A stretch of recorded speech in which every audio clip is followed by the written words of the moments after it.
반갑습니다, 여러분. 여러분들의 계절을 빛나게 해줄 관쌤입니다. 오늘도 저와 함께 산보 다녀오셔야겠죠? 여태까지 우리가 신재생에너지 이렇게 얘기를 했었고, 재생에너지 중에 태양에너지, 풍력에너지 얘기를 했는데요. 그러면 오늘 지열이냐? 아닙니다. 지열, 물, 바이오, 폐기물 이런 것들은 규모가 물론 시행은 하고 있는데 규모가 크지가 않아요.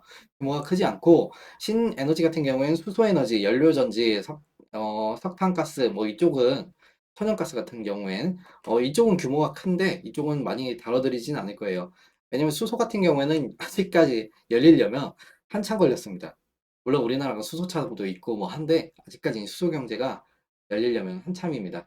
전기 다음에 자동차 산업으로 보면은 전기차 산업이 한 2035년, 2040년까지가 거의 절정에 다르고 이후에 이제 수소로 넘어가서 수소는 한 2050년, 60년 이때 열릴 것 같아요. 아무튼 그 이후에 열리기 때문에 당장은 오늘 분석해 드리는 건 아닙니다.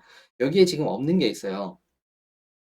원래는 재생에너지도 아닙니다. 그린 에너지가 아닌데 EU에서 원자력 발전하고 천연가스, 그린 텍소노미, 텍소노미라는 건 분류예요. 그러니까 친환경적이다라고 해서 이렇게 초안을 마련했고 이미 다 통과됐어요. 이건 뉴스기사 옛날 거 따온 거긴 하지만 통과가 됐습니다. 그래서 원자력 발전에 대해서 얘기를 하려고 합니다. EU가 이렇게 내린 조치에 대해서는 사실 태양에너지, 풍력에너지 같은 경우에는 기존에 정부 자금을 받을 수가 있었어요. EU 내에서 자금을 받을 수가 있었는데 원자력 발전은 자금을 못 받아요. 그래서 그린 텍소노미로 분류가 되어야 자금을 지원을 받을 수가 있기 때문에 분류를 시킨 겁니다. 아마 천연가스도 그렇게 해서 분류를 시켰겠죠. 분류를 시켰는데 원전에 대한 부분은 우리나라 정부에서도 물론 정부가 바뀔 때마다 이게 많이 논점이 달라지지만 그래도 원자력 발전을 포기할 수는 없어요.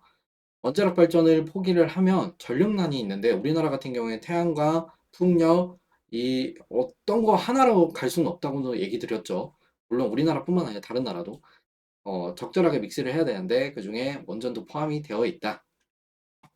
원자력 발전 같은 경우에는 핵 분열입니다. 핵융합 에너지도 있고요. 핵 분열 에너지가 있는데 핵 분열 에너지는 원자력 발전이고요. 핵융합 에너지는 인공태양이라고 하죠. 인공태양 관련입니다. 그래서 원자력 발전 같은 경우에는 핵을 분열시킬 때 열 에너지가 발생하니까 그거를 일단 식혀줄 그 당시에 에너지들을 식혀줄 물 가지고 이렇게 냉각수를 만들죠. 냉각수를 식히고 특히 바닷가 근처에 있어요. 바닷물로 많이 하니까요.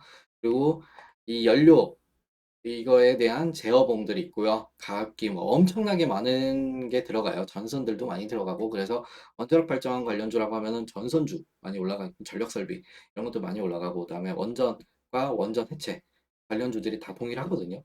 이렇게 들어갑니다. 여기서 발생한 에너지를 가지고 발전기에 돌려서 척했다가 이제 전기로서 보내는 거죠.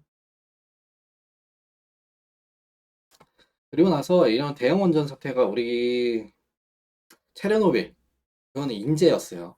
인재였고 그다음에 후쿠시마 원전 그거는 자연재해로 인해서 일단 발생한 거잖아요. 그래서 대형 원전들이 문제가 발생하면 크게 터진다.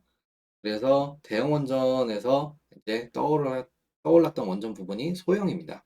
소형 원전 같은 경우에는 뭐 품수도 많이 들어가지 않고요. 작아요. 대신 전력 생산하는 게 좀 적죠. 대형 원전보다는 적습니다. 그래도 뭔가 사고가 났을 때 크게 터지진 않아요. 대형 원전처럼. 크게 터지지 않기 때문에 소형 모듈화된 원전 SMR이 많이 떠오르고 있고요.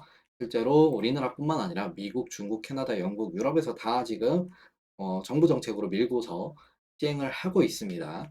물론 이제 이런 원전도 미국도 그렇고 우리나라도 그렇고 그 대통령에 따라서 조금씩 바뀝니다. 정부에 따라서 조금씩 바뀌는데 그래도 우리가 대형 원전은 지양을 좀 자제를 해야 되지만 소형 원전 같은 경우에는 밀고 나가야 된다. 안 그러면은 전기 생산을 받쳐주지 못한다. 우리나라 올해 또 역대 최저 전기를 썼다고 하죠. 그나마 그래도 원전 가동 때문에 좀 버텼다고 하는데 그 전에 보면은 전력 피크 얘기가 나오면서 막 블랙아웃 현상 이런 것들 나온다. 뉴스에서 엄청 공포를 때렸죠. 공포, 공포심을 유발했던 그런 적이 있습니다. 그래서 SMR은 포기 못하고 가져가야 된다라고 보셔야 됩니다. 원자력 발전 시장은 정말 점점 더 커지는 쪽이에요. 포기를 못 하니깐요. 점점 더 커집니다. 이게 인제 각 아메리카, 유럽, 뭐 아시아 이렇게 좀 나눠졌지만 계속해서 끌고 가야 되고요. 우리나라 원자력 관련해서는 관련주들이 부산에너빌리티, 우진, G2파워, 오르비텍 뭐 이 정도가 있어요. 사실 원전 관련주 진짜 많거든요. 이것도 진짜 많아요. 많지만 대표적으로 올라갔던 것들, 대장주 뭐 이런 애들 보면은 이 정도로 볼 수가 있습니다. 다음 시간에도 또 좋은 산업으로 여러분들에게 찾아뵙겠습니다. 마지막으로 제베아투 외치고 끝내겠습니다. 제베아투!